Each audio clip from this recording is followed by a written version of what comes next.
Brady Tkachuk saying that if his brother did miss that overtime period against Canada like we saw him do, it must be serious out there. And of course, Brady Tkachuk, not a doctor, but you've got to wonder the status of Matthew Tkachuk and what we're going to find out. Game time for all of these teams and all these players that were, teammates. Now they're facing off against each other. Now they're back to being teammates, whatever it might be. Like, it's time to get things rolling back in the right direction. HL today, only on SportsGrid.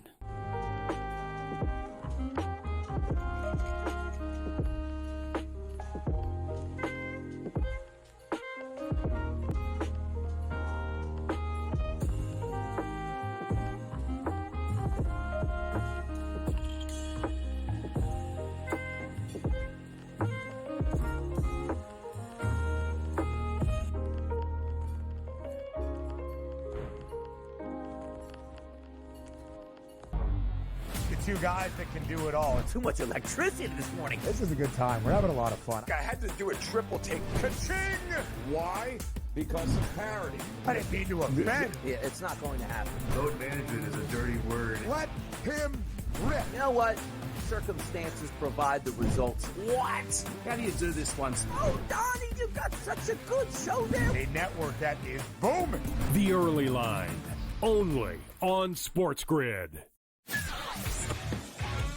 You have Duke the 1, Houston the 2. They're the two best defensive teams in the country. I want to see them play for the right to go to the Final Four because I think that would be a kick-ass game. Duke is really great on both ends of the floor. They can score and they can defend, and that's why they win by big numbers all the time, because they're really good on both ends of the floor. I don't trust Houston's offense. Pharrell Coast to Coast, only on Sport.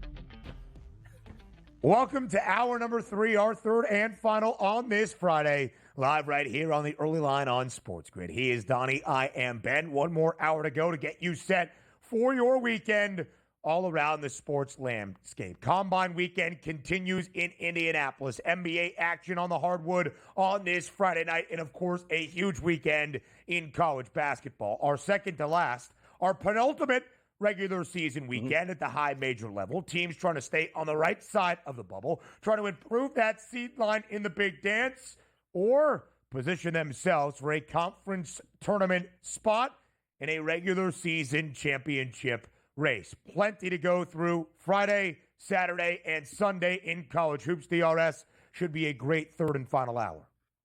Absolutely, it should be. And by the way, we are going to dip our toes into the water. The ASUN, which we've been promoting for the past 2 weeks, getting off conference tournament weekend. They will start on Sunday. Yeah, there's a favorite I like, but also there is a team at over 10-1 to win that conference tournament that could be getting a key player back from injury, and something you need to watch out for. How about that?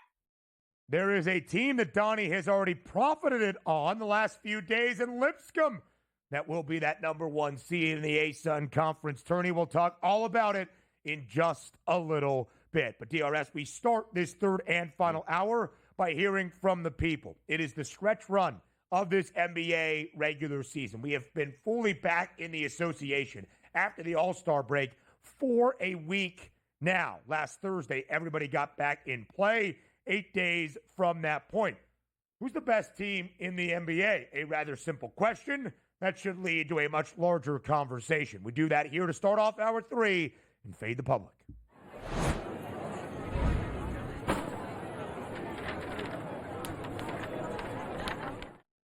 Who is the best team in the NBA? At SportsGrid on Twitter. We gave you 3 options. We gave you the 3 teams that have reached the 40-win benchmark so far this season. That would be the Celtics, the Cavaliers, and the Thunder. Cleveland, best overall record. Oklahoma City, best record in the Western Conference. Boston, the other team at 40-plus wins. And the Celtics, of course, have the pedigree as the reigning NBA champs in those NBA championship favorites. There was also a 4th option, other, and we asked for a reply. Pretty tightly contested, Donnie. among these three options with a listed team, but the Celtics do edge out the Fade the Public poll. Nearly 38% of the vote backing Boston, 31.5% or so on OKC. In Cleveland, despite the best record, does come in last. But we've got a lot of replies there as well, including a guy named Alex with a very long username. Give me the team with the greatest ball player in the world.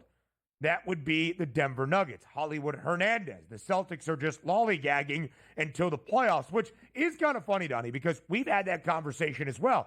The Celtics don't seem to be overly impressive this season, and yet they're 42-17, one of those three teams right now at 40-plus wins, and they have 42 and are still the short NBA championship favorites. Which way did you vote in the Fade the Public poll?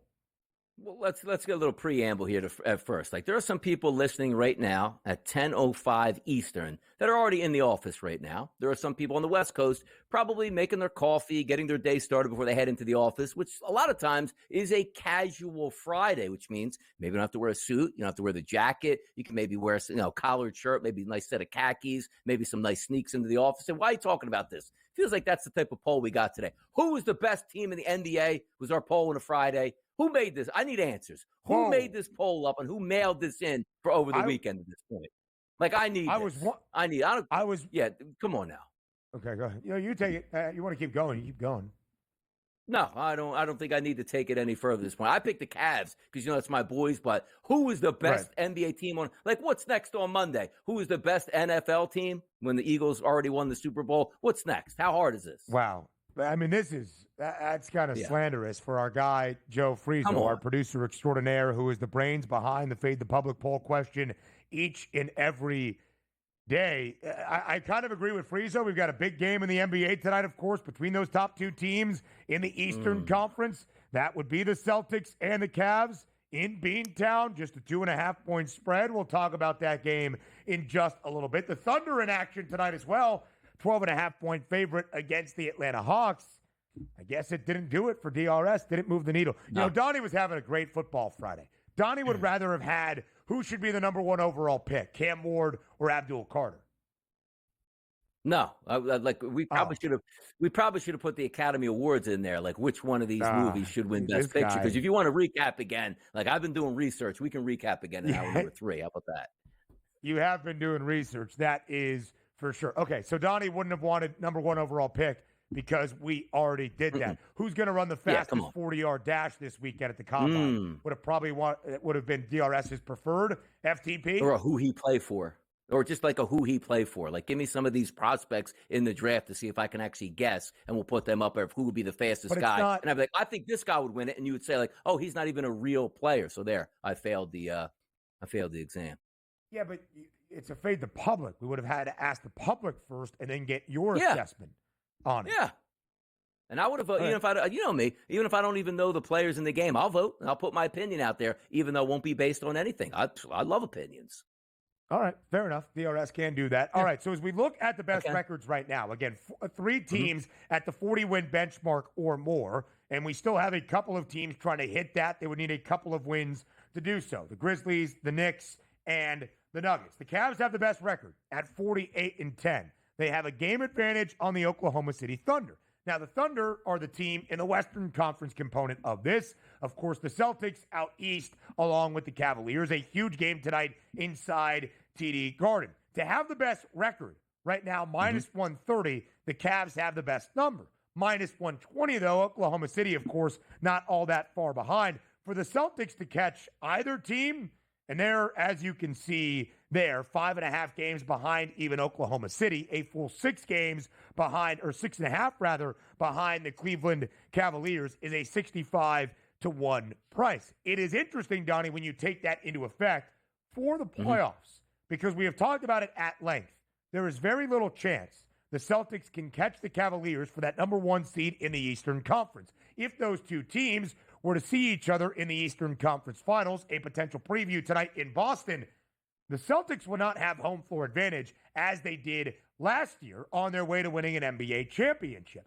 And if the Celtics were even able to beat the Cavaliers, of which they would be projected to do in that best-of-7 series, the Celtics would not have home court advantage to win an NBA championship, that would be Oklahoma City. All of those things will be impactful by the time we reach the postseason. Yes, and the NBA, understand this, which we tell you repeatedly, is the only sport that operates this way in the betting markets. You don't see this in the NFL. Hey, best record in the NFL, yeah, but fourth or third in the overall odds to win the Super Bowl. Like, no, they're probably the best team because they're 13-2 through 15 weeks. Same thing in hockey, same thing in Major League Baseball. You get the point where in basketball, though, it's not a one-off once you get to the tournament. Like right now, if I asked you, Ben, like, who is the best college basketball team out there? You might say Auburn and or Duke. Oh, look, 1 and 2 right there and very close together on who's actually going to win it based on the odds. But you look at the Boston Celtics, who don't have the best record and are games behind the Cavaliers, but it's a plus 175 and a 7-1 price point difference here. It's not plus 125 and plus 155 because in the NBA, it's like who's getting to the playoffs, who is healthy, and who has the pedigree on winning. And that's the Boston Celtics. So I like the Cavaliers because I do think that up-and-coming team have a chip on the shoulder. They're not getting respect despite having that great record, and I agree. But I can't fault anybody, Ben, that's going to tell me, what are you kidding me, Donnie? If the Celtics starting five is there, their bench is healthy, they're going to be the best team in the NBA playoffs. I really can't argue with that because just based on talent alone and what they did last year, they've shown they can get the job done. And they have been the favorites all year long. They remain the favorites right now, despite the fact that Oklahoma City is only a quarter behind. And we still consider what the Celtics have done this year slightly underwhelming, and they have 42 wins. Huge game tonight in Cleveland. We'll get you set for it up next here on the Early Line.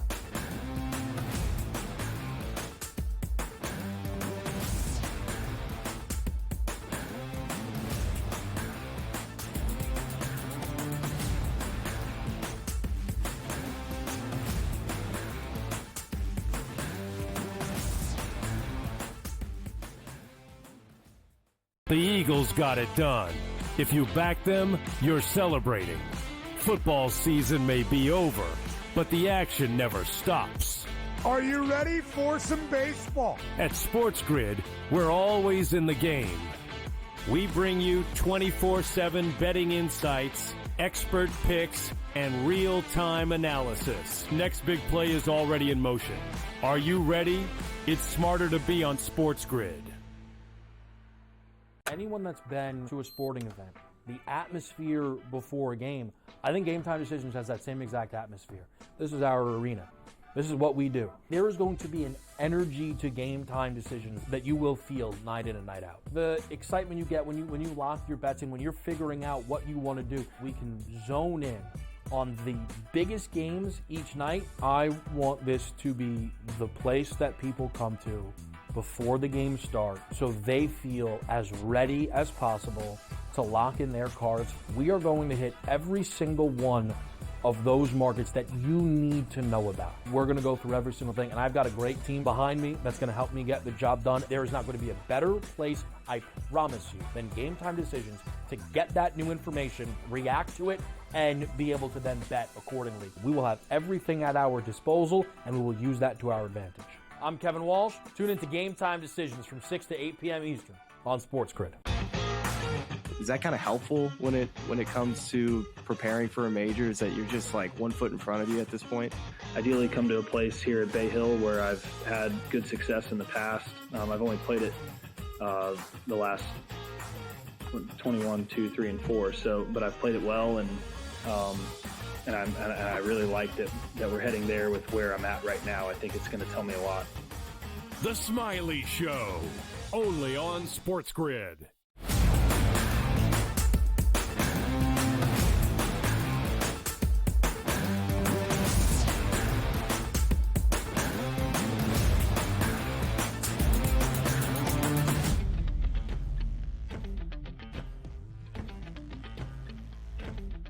Some really marquee matchups on this Friday evening slate around the association, including a potential Eastern Conference Finals preview. In fact, by the odds right now, this should be the matchup we see in the ECF. Who is going to have home floor advantage? More than likely, it's the Cavaliers. Tonight, the game is in Boston inside TD Garden. The Celtics and the Cavs for a fourth and final time in the regular season. Boston has won 2 of the first 3. The first and the third are most recent at the beginning of February. Cleveland was victorious back in early December. That one in the land. The Celtics both 2-1 straight up and against their spread in the 3 games against the Cavaliers so far. But a very short number tonight, only 2.5 in favor of the C's. You see that total there on the right?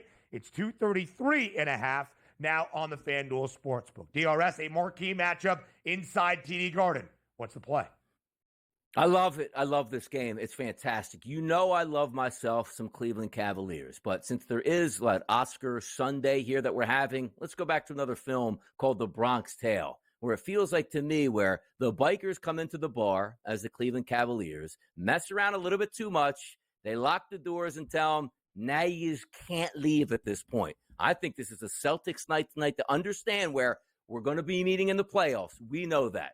The tone is going to be set right now that, yes, you have the better record, and maybe we're not all that focused right now as the Celtics until we get to the playoffs, but this game absolutely means something. It's probably been a while for the Celtics to line up in a basketball game where they actually felt it was must win. But understand this.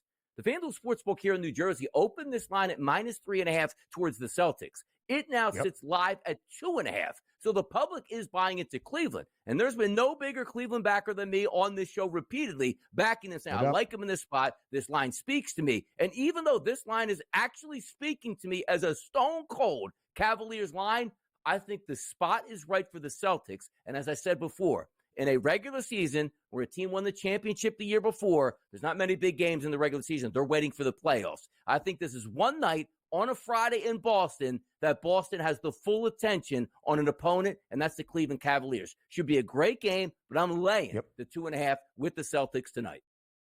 Listen, the Cleveland Cavaliers are the best team in the NBA. They are 48-10 as we presented to you to start off this third and final hour. They are the best cover team in the NBA as well, both as a favorite and in their very few games as an underdog this year. 4 games for the Cavaliers booked as a dog. They are 3-1 against the spread. They have won outright twice in those 3 covers. They were a dog in the first matchup against Boston. The Celtics won that game by 3, but Cleveland covered as a 6.5-point dog, and a total of 234.5 did go over. They were a favorite in the second game in early December at home against the C's. They won that game by 4 as a slight 1.5 favorite. A total of 230 did stay under. That's one of 3 games this year for Boston, booked as an underdog as well. Of course, the C's have not been an underdog frequently. And the last time that Cleveland was an underdog was a very long time ago, middle of January, against Oklahoma City. In the most recent game against the Celtics, that Boston won outright, the C's were a small dog as well. 2 of our 3 games between these teams this year have gone under. But, Donnie, you are right. In terms of a regular season game, outside of the NBA Cup and in-season competition, outside of the postseason, this will have that feel, at least it should, of a postseason atmosphere tonight inside TD Garden. Again, the Cavaliers are sitting pretty. They have a 6.5 game lead over the Celtics for that top spot. But perception, Donnie, is the issue for Cleveland right now. They have the best record. They should have home floor advantage throughout the entirety of the Eastern Conference playoffs and are still booked well behind the Celtics to win the Eastern Conference crown. Boston well in to minus money. Does a Cavaliers win tonight outright change that? We shall see. But Donnie is not expecting that to be the case. Boston could show that proven playoff pedigree tonight, albeit in the regular season. Yeah, and we're looking at the anticipated starting lineup tonight, and they're all there. Drew Holiday, Derek White, Jaylen Brown, Jason Tatum, and Kristaps Porzingis in that starting lineup. But you're right about this one thing, because public perception does mean a lot. And very rarely, like a regular season game in the NFL, like, hey, Kansas City's going to knock off Buffalo. And that's going to shift things because you get the tie-breaking advantage. It's close. The playoffs are near. It's not necessarily that way in the NBA as we are winding down the season. But I do believe that on a Friday game, let's just say Cleveland goes into Boston and wins this game by double digits, we're not still talking about a 7-1 price for them to win the championship. Like, that is going to move. But I do think, again, as I state, It's not really an X's and O's matchup. I just think it's one of those games for Boston where they can lock into championship mode tonight and see what they have. Is that a guarantee they win? No. And as I told you already, 3.5 down to 2.5. The public is buying to Cleveland, and rightfully so. Cleveland, nobody's thinking that, oh, wow, I'm so surprised Cleveland went in and beat Boston in Boston. No, the expectations are they are supposed to do that from their side. But for me, Ben, I just look at Boston and say, you know what? Attention is here tonight. Focus is on Boston. Let's handle our business and send that message to when we do see you again in the playoffs, we'll do the same thing. Very few regular season games can move a market drastically. Is the move on the odds for both the Celtics and the Cavs to win the East and an NBA championship going to be drastic after tonight's conclusion? Drastic might not be the right word. But, Donnie, if Boston wins, booked as a minus 150 favorite to win the Eastern Conference crown again tonight, and not only are they proving they are still the best team out East, but they have taken 3 of 4 in the regular season series against the Cavaliers, that's going to be pretty tough to overlook. If the Cavs can even the season set with a victory as a road underdog in Boston, as they will be in a potential Eastern Conference Finals matchup, that also would move the price as well. The Cavaliers plus 270 to win the Eastern Conference crown at this time. Know those numbers right now. Minus 150 for the C's, plus 270 for the Cavs. There's a freaking moth. You see that? Look at that. Oh, my God. Mothman prophecies. There was All right. a moth right in my Go. face. Yeah. Does the moth mean anything? I didn't see it. Inside I got to go. TD Garden. It's like right there. I got to go see that. We'll get the replay Landing? in a second. I hit it a little bit. No, it got right in front of my eye. I smacked that thing. So at least there was that. We'll talk about a rivalry in Los Angeles between the Lakers and the Clippers and a lot more NBA action. Really good games on this Friday. Next.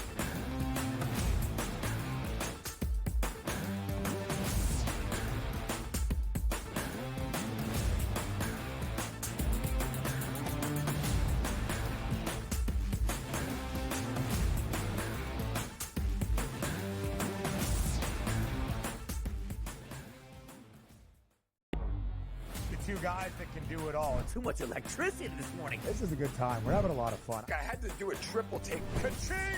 Why? Because of parity. I didn't mean to offend. Yeah, it's not going to happen. Load management is a dirty word. Let him rip. You know what? Circumstances provide the results. What? How do you do this once? Oh, Donnie, you got such a good show there. A network that is booming. The Early Line, only on SportsGrid. The Knicks versus the top 3 teams in the league. Oklahoma City, Boston, Cleveland, 0-7. And you take out the 110-104 loss to Cleveland at home in October, and they've lost by double digits every game. The Knicks will make the playoffs. Number 1, do they fix their defensive problems? And 2, are they actually healthy? Betting above the rim, only on SportsGrid.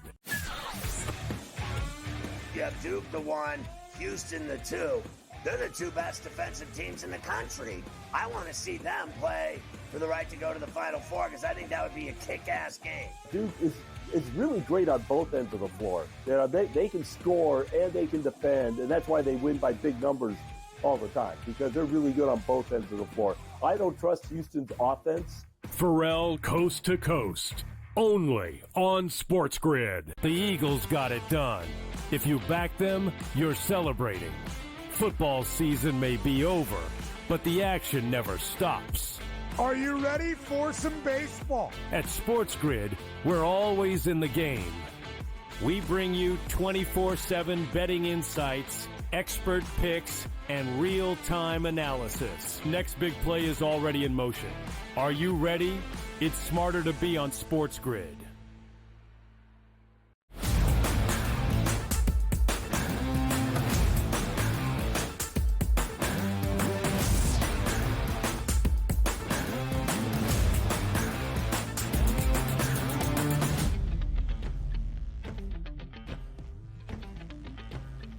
The battle for Los Angeles tonight. Not in the same building anymore. We go to Crypto.com Arena between the Lakers and the Clippers. What a great slate we have on this Friday. Lakers on the second leg of a back-to-back. Big win last night at home against the T-Wolves. 4 consecutive for L.A., 14 other last 17. And early early right now because this game does not tip for another 12 hours until 10:10 p.m. Eastern time. The Lakers are a 4.5-point home dog. That would say to me, we're not expecting Luka Doncic and LeBron James in the fold tonight, right? That's what that would indicate to me. Yes. Somebody's sitting out this one. We just don't know who it is, even though in the anticipated starting lineup, it does show Doncic and James, but also understand this. One team rested, one team played last night. Understand it was the same building. You get the point. But for me, that does show the -1 is the opening number in New Jersey for the Lakers to flip by 5 points the other direction. Yeah. That probably leads us to believe LeBron James won't play, but sometimes not a normal back-to-back. Like, it is two LA teams meeting up in Los Angeles. Like, would this be the game that you sit out? And it's not a true back-to-back in the sense of, hey, we were just in Sacramento last night. Now we're flying home. Like, you're in your own building again. I don't know if anybody sits out. So that's a big move from the bookmaker to actually say, no, we know somebody's actually sitting out is what that's saying. That seems a little bit interesting to me. The Lakers, by the way, have played to the under in 5 consecutive games. Because the Lakers had that rescheduled game last Wednesday, immediately following the All-Star break against Charlotte that they lost, they have played 5 games in the last 8 days. It has been a flurry for LA. Tonight would be game number 6 in a 9-day span. It's still rivalry game against the Clippers, a back-to-back, but in your own home arena. It wasn't like last night was OT, although contested. What? Now, there's another reason, Ben, where it's a guy that hasn't been playing the past couple games comes back. And when you're that big of a star, you outshine LeBron and move it. The anticipated starting lineup tonight for your Los Angeles Clippers: James Harden, Chris Dunn, Kawhi Leonard, Ivica Zubac, and Norm Powell. There you go. That's the move. That's got to be the move. Yeah. That is Norm Powell back into the fold. LeBron and Luka could drop 30 and 10 tonight, but if Norm is out there for the Clippers, it really doesn't mean a darn thing, because if Norman Powell is playing, then the Clippers should be in a good spot. DRS 1-3 for LA since the All-Star break. Norman Powell has not played since before the All-Star break. 0-4 against the number. The Clippers, though, as a favorite this year, 18-13 ATS. Norm Powell could be that difference tonight. Yeah, hopefully is that difference. And by the way, Norm Powell didn't play. So then even if he was supposed to be in the All-Star game, he probably couldn't play in the All-Star game because there was, hey, if LeBron James would have sat out, Norm Powell would have been in there. I don't know what the injury is per se at this point, but they do need that guy back in the lineup, because anytime you have a legitimate score and 3-point shooting threat, it opens up the court for everybody. And that is a big line move. So everybody expected back for the Clippers, even in the Lakers lineup, still Doncic and LeBron James listed there. We'll see if one of those sits out. But Ben is right. Like, we're analyzing this on an early game where it's like, hey, if both of those starters are in the lineup, are we seeing 2.5s, 1.5s, or back to the Lakers as a favorite? Probably not, since it's a back-to-back, but it is an interesting line move nonetheless. I would be surprised if Luka Doncic and LeBron James both play, even on the second leg of a back-to-back, and the Lakers do not close as a slight 2.5 point favorite. That would be a drastic move, but that, of course, is where the line stands at this moment. Important game for both LA teams. They play each other again in Crypto.com Arena on Sunday night. The Clippers maintaining a half-game lead over the Warriors for that 6th spot out of the play-in tournament, The Lakers, now with the win last night, 4 consecutive, are back in front based on tiebreaker advantages of the Houston Rockets in that 4-5 split for who might host an opening round playoff series. A lot of focus on LA, DRS, but not many hotter teams right now in the association than Detroit basketball. 8 straight wins for the Pistons for the first time since 2008. Looking for 9 as a slight home favorite tonight against a good Denver team that did lose last night on the road in Milwaukee, booked as a favorite. Second leg of a road back-to-back for Denver. They're now a slight underdog, as you can see. Donnie, will the Pistons make it 9 consecutive wins tonight? I think we're doing it. I do. This line opened up overnight as -1.5 as a favorite here to the road team. The Nuggets now is flipped over to a 1.5-point favorite for the Pistons. Other outlets as high as 2.5 for the Detroit Pistons. Ride that streak till the wheels fall off. It's a Pistons night in Detroit.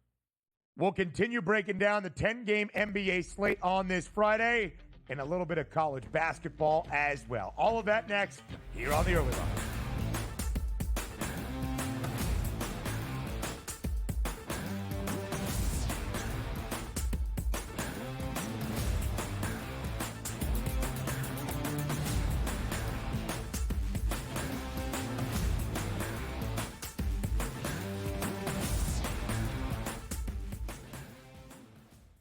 The Eagles got it done.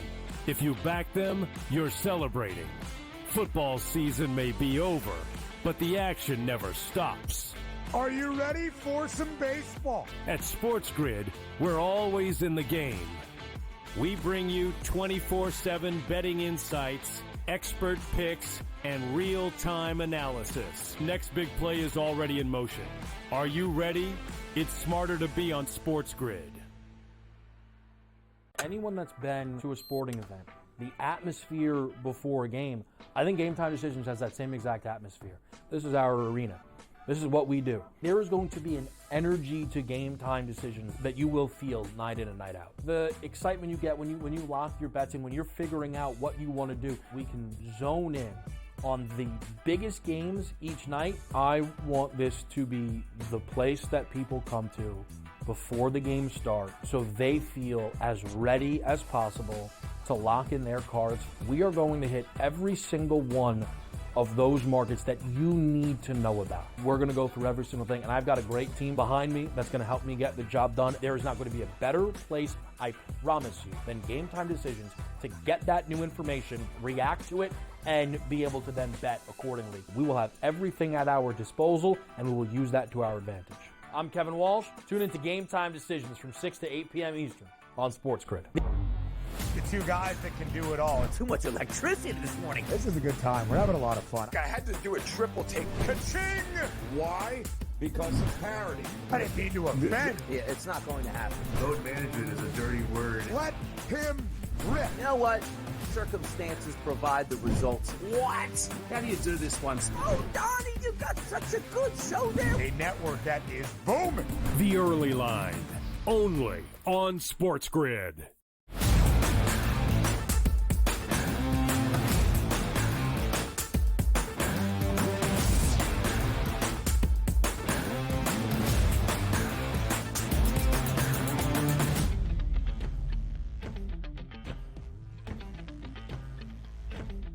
A 10-game slate around the association on this Friday and plenty of great matchups. Can the Detroit Pistons win 9 consecutive games, riding their first 8-game win streak since 2008? The 07-08 season for Detroit. Last year they won a playoff game, and right now the Pistons in prime position to get back to the playoffs. 33-26.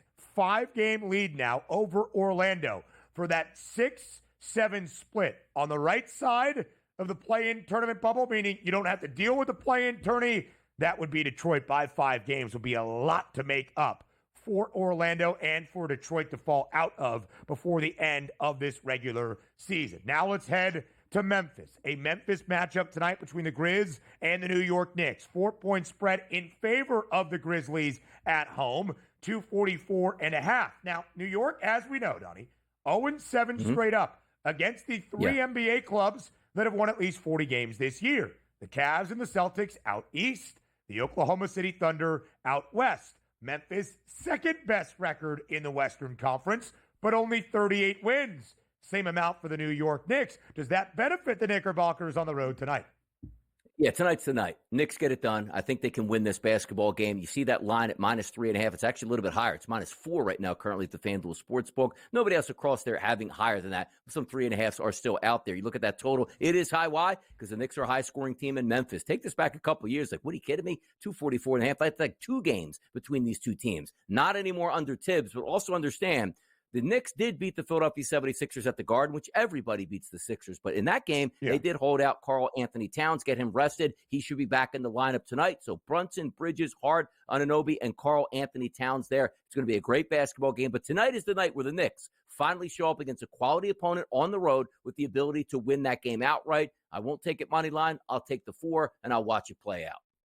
So the Knicks, of course, DRS, have been an underdog for all 7 of those losses against the teams that we have mentioned, or at least in 6 of the 7 against Cleveland, Boston, and OKC. They are 2-6 against the spread. New York as an underdog this year. 0-6 ATS as a dog against the 40-win club. But their 2 victories and covers as an underdog against the Nuggets and the Timberwolves. But a 2-6 ATS mark for New York, That's technically the worst cover percentage of any team booked as an underdog this season around the NBA. Yeah. Before we turn our attention to college basketball, any other game on this 10-game Friday night docket, DRS, in the NBA really catch your eye? I'll tell you what catches your eye, which is another anomaly. Do you know who's playing again tonight, Ben? At 9 p.m. Eastern, out there, semi-West Coast? Pelicans and the Suns. Yeah. Posted price 7.5 at this point. Now, what does that tell me? You probably don't want to play Zion on a back-to-back, but I don't care. Does that mean like the Suns like, hey, must-win situation, let's get everybody back on the court? Like, how, once again, could you take the Phoenix Suns laying that many points when they can't beat anybody of any consequence at this point? Crazy. How? I don't know. There is no justification for saying yes. It is a second leg of a back-to-back in the same venue for both teams. And for whatever reason, despite the Pelicans having the second worst record in the Western Conference, they are playing a lot better basketball. I actually think we can point to the reason. It's Zion Williamson being healthy in the fold, in the rotation, and performing very well each and every night. His first career triple-double, a 27-point triple-double last night to lead New Orleans to the outright victory as a 7-point dog against the Suns. You can't keep backing Phoenix. You cannot keep expecting the Suns to turn things around or the 76ers to find their footing. There is too large of a sample size that would tell you otherwise. Intriguing game, DRS, just one that catches my eye. Indiana, 4.5-point road favorite tonight in Miami against the Heat. The Pacers trying to hold off the Bucks for the 4 seed in the Eastern Conference to host the opening round of the postseason. Miami firmly right now in the play-in tournament position in the Eastern Conference. 4.5-point spread in favor of Indiana. 225 in a hook is that total. Let's get you to college basketball now. Big one tonight in the Big Ten inside Mackey Arena. Number 20 Purdue riding a 4-game skid. The first 4-game losing streak, all confirmed, I believe, for the Boilermakers since 2018-19 or 2019-20. A long time in West Lafayette, Indiana, as they host UCLA for the first time in nearly 2.5 decades. Donnie, only 13 meetings between these two schools in their men's basketball history, but a lot of commonalities. John Wooden, the greatest basketball coach to ever live, the champion of 10 national titles in Westwood, also the first ever 3-time consensus All-American at the D1 level in men's college hoops. He played for Purdue. He has a statue outside of Mackey Arena. So some similarities between these two storied programs. Tonight, 5.5-point spread in favor of the Boilers, total 139.5. What do you like tonight inside Mackey Arena? Yeah, that line's dropping. Was 140.5 this morning, a little bit earlier, now dropping to 139.5. And I do agree with that. You take a look at both of these defenses, not great by any means. The offenses are decent, but also both of these teams will let you shoot the 3-point shot. 16th in conference play, Purdue, out of 18 teams at letting you shoot the 3. And then you take a look at 18 out of 18 UCLA. However, when you look at the style components here, 12th in volume from 3-point range, UCLA. 11th in volume from 3-point range, Purdue. So it's not as if you have like one of those top 2 or top 3 teams. It's like, good, you want to give us as many 3-point shots as you want, we'll take every one that we can get. When you look at the components here of who's backing it up, both of these teams pretty stingy on defense inside the arc. And the biggest number here, when you just look at an average length of possession on offense, usually the quicker the team, the quicker the pace, a la Alabama. That's not the case here. 16th in average possession on offense, UCLA. 15th in Purdue. I don't think we get a fantastic pace in this basketball game with 3-point shots that, yes, both of these teams can make them, but they don't like to take a lot about them. If we're going to say both of these teams shoot 35% or below from 3-point range, this game is going to stay under. Purdue not looking in good form. You saw over the second half of that Big Ten schedule, playing much better basketball than the first half here. I would sort of look UCLA, but for me, it would be the under in this game is probably the best look. Yeah, DRS, I can't fault it. UCLA under in 6 of their last 7. Mick Cronin's teams still always rely on the defensive end of the floor. Confirmed, the Boilermakers' first 4-game slide since the end of the 2019-2020 season. If there was an NCAA tournament that year, Purdue probably does not get in. 16-15 that year, just 9-11 in the Big Ten. DRS, it's been a very long time for a team that finished as the national runner-up a year ago. They have dropped 4 games in a row. Matt Painter meeting with his players individually this week in West Lafayette. Trey Kaufman-Renn, one of the leaders, one of the best front court players in Big Ten basketball, calling a players-only meeting, understanding the importance of this tail end of the regular season for Purdue to play their best basketball into Indianapolis in the Big Ten tournament and, of course, into the Big Dance. If you look at UCLA's road record this year, and especially against the number, it's not all that bad, 4-4 ATS. But UCLA out of the Pacific time zone 4 times in Big Ten play. They are 0-4 straight up. And in that span, DRS, just 1-3 against the spread. They did keep it close against Illinois a couple of weeks ago in Champaign. But that's really it in terms of what UCLA has been able to do outside of that Pacific time zone. And a big game tonight for both teams that stand at 11-6 in conference play.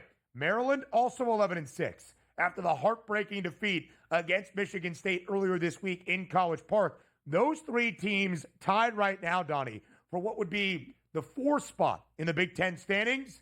It would be the 4th and final double bye in the Big Ten tournament. Michigan State, Michigan, and Wisconsin all in front. We'll talk about this weekend in college basketball. And that includes tomorrow, which is Saturday. What's the date? March 1st. Big day. 2025. The alarms are set. Zeno didn't know. Zeno did not know. John Rothstein did, as did Donnie Rightside. An A-Sun men's conference tourney preview. The first conference tournament. Donnie breaks it down next.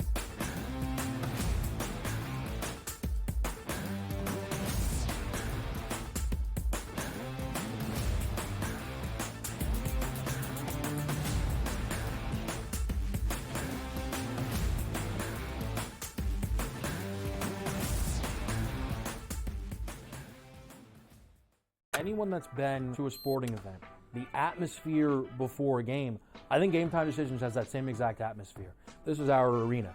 This is what we do. There is going to be an energy to Game Time Decisions that you will feel night in and night out. The excitement you get when you lock your bets in, when you're figuring out what you want to do, we can zone in on the biggest games each night. I want this to be the place that people come to before the games start so they feel as ready as possible to lock in their cards. We are going to hit every single one of those markets that you need to know about. We're going to go through every single thing, and I've got a great team behind me that's going to help me get the job done. There is not going to be a better place, I promise you, than Game Time Decisions to get that new information, react to it, and be able to then bet accordingly. We will have everything at our disposal, and we will use that to our advantage.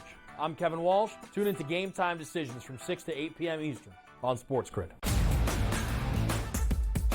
We know the Knicks are talented. They're 37-20. It's not a bad season by any stretch. You're just not being the upper echelon team. This is the Knicks team right now. They're a very good team. And I'm a Knicks fan. You can't look at there and say, this team can win a championship. They're not good enough. They're not good enough defensively. Are we the New York Knicks or are we the New York Fugazis? Just forget about it. The Early Line. Only on SportsGrid. Is that kind of helpful when it comes to preparing for a major? Is that you're just like 1 foot in front of you at this point?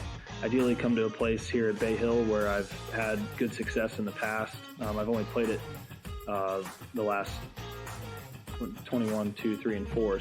But I've played it well, and I really like that we're heading there with where I'm at right now. I think it's going to tell me a lot. The Smiley Show, only on SportsGrid.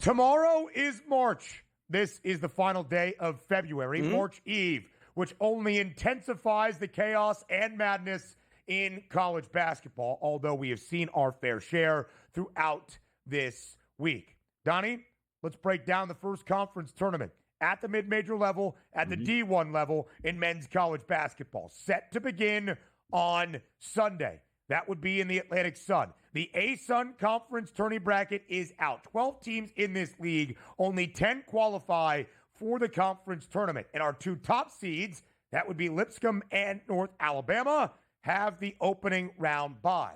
The number 1 seed is Lipscomb, a team that Donnie bet on this week and did cash a wager. Donnie, Lipscomb and North Alabama, both 14-4 in conference play, both 22-9 straight up this year, and both split their regular season series matchup, both winning by double digits in their own home venues, and yet Lipscomb is a hefty favorite to win the conference tournament, and of course, that automatic berth to the big dance. At the mid-major level, this is the beauty of it. Conference tournaments, it's great. You're the 1 seed. It's great that you won a regular season crown. But what truly matters is that automatic bid to the NCAA tournament in the field of 68. How do you evaluate those A-Sun tourney odds?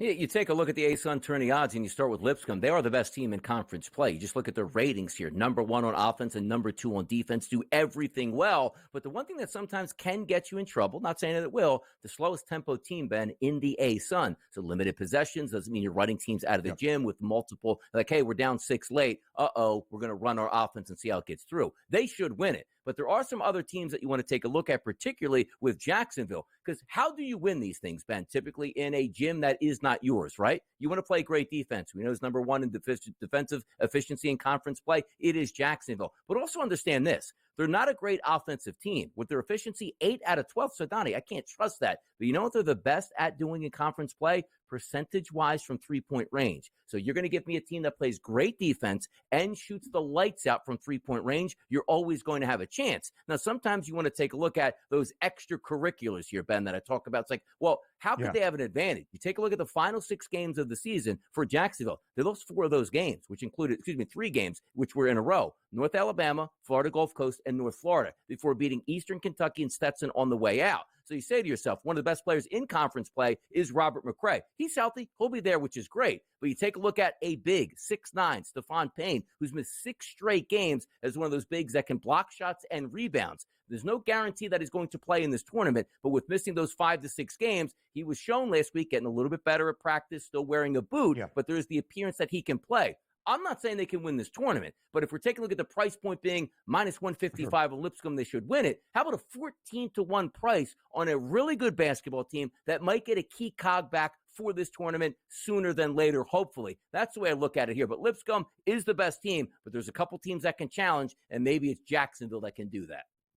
The Dolphins are, DRS, one of the best defensive teams in this conference. You mentioned Lipscomb and the pace they play at. They try to control tempo. They make it very difficult to pass the ball effectively against them. Get your sets, get your offensive schemes started. It makes sense to see Lipscomb as that minus 155 favorite. Based on tiebreakers, they got the advantage, of course, to be the number 1 overall seed in this tournament. So the Bisons have a great opportunity, it would seem, to get to the biggest of all the dances.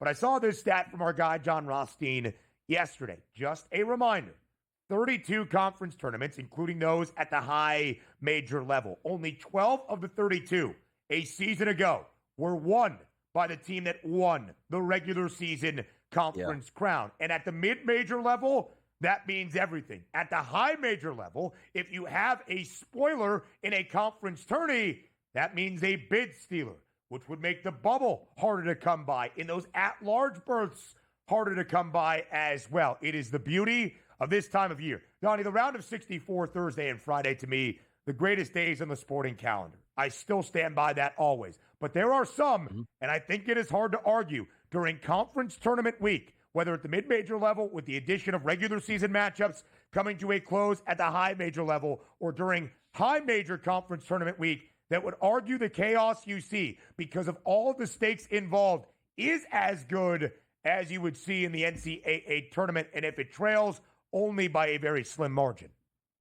Yes, and by the way, for players like me, as I call it, as a handicapper, this is my favorite week because I'm still getting, like versus like competition is exactly what you look forward to. Teams that know each other, understand it, and you have hardcore numbers that go against it, not taking a look at, hey, how hard it's going to be to do Duke, Illinois, two separate conferences meeting up. You saw that game. It was crazy, a 40 to 50-point victory. But for me, I love this week. And also, it almost is like a practice run for you. Not to pick games, but hey, this is awesome. Midway through the week on a Wednesday, you are getting college basketball games the same way you're going to get them in the opening round of the tournament. I love this week. Conference championships the next 2 weeks, everything on the line with bids to go. These kids love this part of the year, and it's a fun time to watch. Absolutely so. And Donnie, Donnie's point, when you get to the big dance, it's such a focus on all of these games. And there's 68 teams, and we whittle it down to 64 by that opening round on Thursday. But the odds makers know that. The lines are sharp all week long during conference tournament week. Some advantages to be had. Donnie, let's take a look at the Saturday slate. Again, penultimate regular season weekend at the high major level in a flurry of great games. A top 10 tilt, number 5, Tennessee, number 6, Alabama tomorrow in Knoxville. A top 20 tilt, Kentucky plays host inside Rupp Arena to number 1 Auburn. Like, come on, man. Texas A&M hosts the snap, 8-3 game slide. Florida looking to bounce back after a road loss to Georgia, which ended their own 6-game win streak. Iowa State, are they healthy? Will Keyshawn Gilbert play? They host Arizona. Kansas, Texas Tech. Vandy, Missouri. Donnie, of those games, which is your favorite? Yeah, by the way, Auburn and Kentucky is going to be great because also I bring this up where Duke doesn't have a great game against Florida State. But if you're looking for the player of the year, the Wooden Award, let's just say Auburn goes down to Kentucky and Flag is a great game. Do we see that get closer? Or is it a wrap where Auburn goes into Kentucky, Broom plays well, sayonara, best player, give him his award. Janai Broom right now a minus 250 favorite. Will Donnie be proven correct? Might they need to change things in the fog at Allen Fieldhouse if Kansas loses at home tomorrow against Texas Tech? Donnie, have a great weekend, my friend. We round out this show with more college basketball next.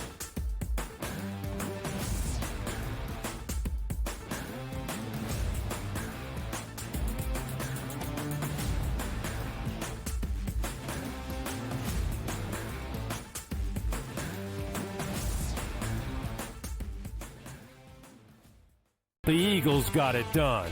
If you back them, you're celebrating. Football season may be over, but the action never stops. Are you ready for some baseball? At SportsGrid, we're always in the game. We bring you 24/7 betting insights, expert picks, and real-time analysis. Next big play is already in motion. Are you ready? It's smarter to be on SportsGrid. Anyone that's been to a sporting event, the atmosphere before a game, I think Game Time Decisions has that same exact atmosphere. This is our arena.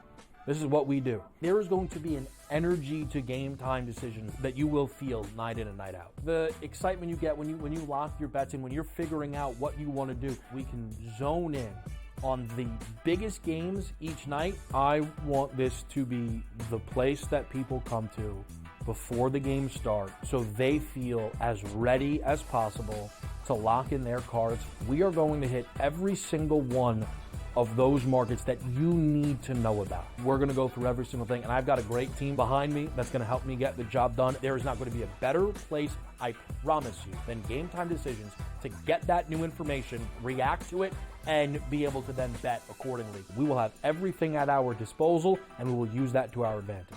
I'm Kevin Walsh. Tune into Game Time Decisions from 6 to 8 p.m. Eastern on SportsGrid. Is that kind of helpful when it comes to preparing for a major? Is that you're just like 1 foot in front of you at this point? Ideally come to a place here at Bay Hill where I've had good success in the past. I've only played it the last 21, 2, 3, and 4. But I've played it well, and I really like that we're heading there with where I'm at right now. I think it's going to tell me a lot. The Smiley Show, only on SportsGrid.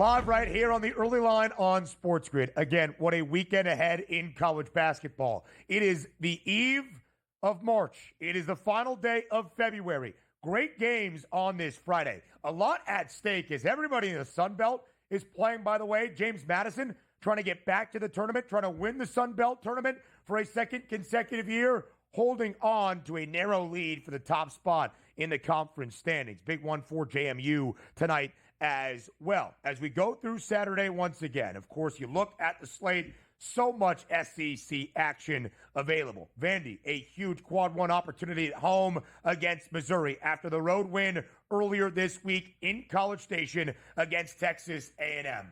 It is as good as it gets at the top of the board. Knoxville and in Knoxville, Tennessee and Alabama, Auburn and Kentucky inside Rupp Arena in a game we expect to see a ton of points. The odds not out just yet for these games, but a reminder for everybody. Ken Palm has his projections, so you can anticipate, based on home floor advantage, what we are going to see. Florida probably going to be a hefty favorite to bounce back from the road loss in Athens against UGA earlier this week against A&M, who is riding now a 3-game slide. Auburn is going to be a road favorite in Lexington against Kentucky. And that total, at least in the mid-160s, if not approaching 170.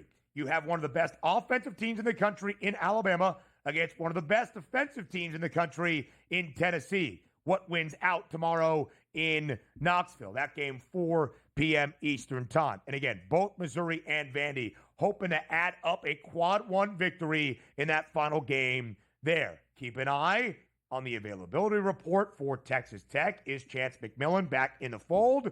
If so, can they head into Lawrence and hand KU the Jayhawks' 8th Big 12 loss? That would be the first time that Kansas had back-to-back 8-loss seasons in conference play since I don't even know when, but their first 8-loss season prior to last year in Big 12 action, or at least conference action, was in the late 80s. Let's get you to Sunday. All that we have at stake as well. A really good one in the Big Ten that will have huge implications on that regular season championship race within the conference. Michigan State, after the thrilling win in College Park, courtesy of Trey Holloman, back at home inside the Brez against number 11 Wisconsin. It's number 8 MSU, number 11 Wisconsin. Michigan State will be a home favorite in East Lansing. These are the two best cover teams, by the way, in Big Ten action so far this season. Both really good against the number.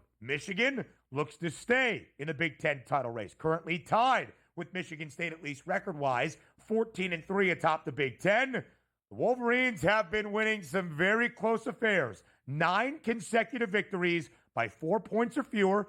15 total games this year for the Maize and Blue, decided by 4 points or fewer. 11-4 straight up in those matchups. Illinois trying to bolster the resume. The Illini should be an NCAA tournament team. Big one in the American. Memphis on the road in Birmingham against the Blazers. The AAC title race has not been decided yet. It has in the Missouri Valley, but Drake making sure they're playing their best ball, entering Arch Madness, one of the great mid-major tournaments that starts next week in St. Louis.